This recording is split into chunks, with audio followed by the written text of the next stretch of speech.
J'avais 5 ans. Vous aviez quel âge? 5 ans, oui. 5 ans. Ça fait 50 ans que ça dure, cette affaire. Alors, une décision a été prise. Vous l'approuvez, vous ne l'approuvez pas, mais une décision a été prise. On salue ça. Il fallait qu'une décision soit prise. C'est très important pour notre territoire parce que c'était devenu quand même ingérable et donc ça c'est bien.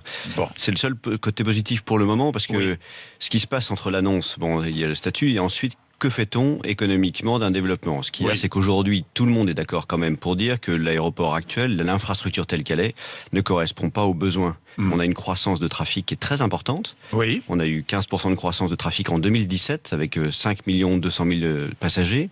Donc ça veut dire que cette croissance de trafic-là, il faut qu'on la traite pour qu'on puisse continuer à développer économiquement. Alors comment peut-on? Est-ce qu'on peut la traiter?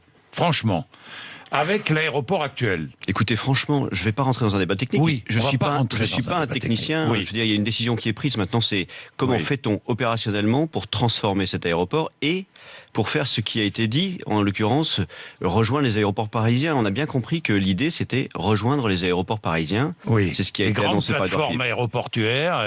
Oui. Alors, sauf que Rennes maintenant bénéficie d'une LGV, donc ça devrait aller à peu près pour la partie Rennes. Nantes, on est à 2h10, 2h15. Il faut absolument améliorer le rail.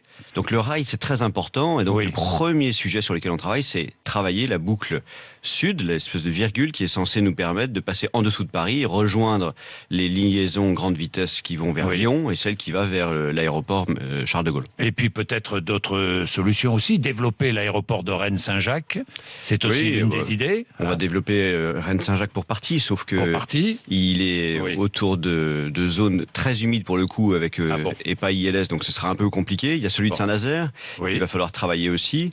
Alors ce qui est bizarre, c'est qu'on va devoir réaménager d'autres aéroports quand on est plutôt dans une phase de concentration.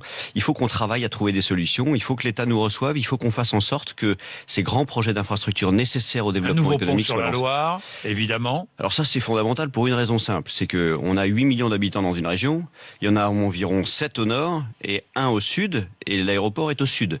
Donc on est déjà sur un périphérique complètement saturé. Si ce périphérique complètement saturé n'est pas accompagné, d'où le nécessité d'un franchissement de la Loire qui soit plus efficace, alors là c'est compliqué. Et une liaison à grande vitesse entre Nantes et Rennes, ça serait indispensable. Alors c'est dans les aménagements dont je parlais tout à l'heure par rapport à la LGV. Évidemment, il faut qu'on améliore la liaison Nantes-Paris, mais il y a un train toutes les 2 minutes, donc ça va pas être très simple. Il faut qu'on descende en dessous de 2 heures. C'est pas très simple non plus, c'est des investissements. Il faut cette boucle sud et naturellement la liaison entre Rennes et Nantes. On peut pas se dire qu'on va créer un mariage entre Rennes et Nantes pour en faire une espèce de méga métropole régionale et puis pas avoir de liaison grande vitesse entre les deux. Donc il faut avoir ces investissements-là. Donc aujourd'hui, profitons de cette décision maintenant pour exercer une pression sur le gouvernement pour qu'il aménage le territoire. Si j'ai bien compris votre position, vous avez ravalé un peu votre rancœur, c'est fini, maintenant vous regardez devant. Vous savez, on est des chefs d'entreprise, on est des bénévoles au service d'une action et au service d'un territoire, au service de l'emploi. Moi, mon combat de quotidien, c'est de défendre l'emploi sur le territoire.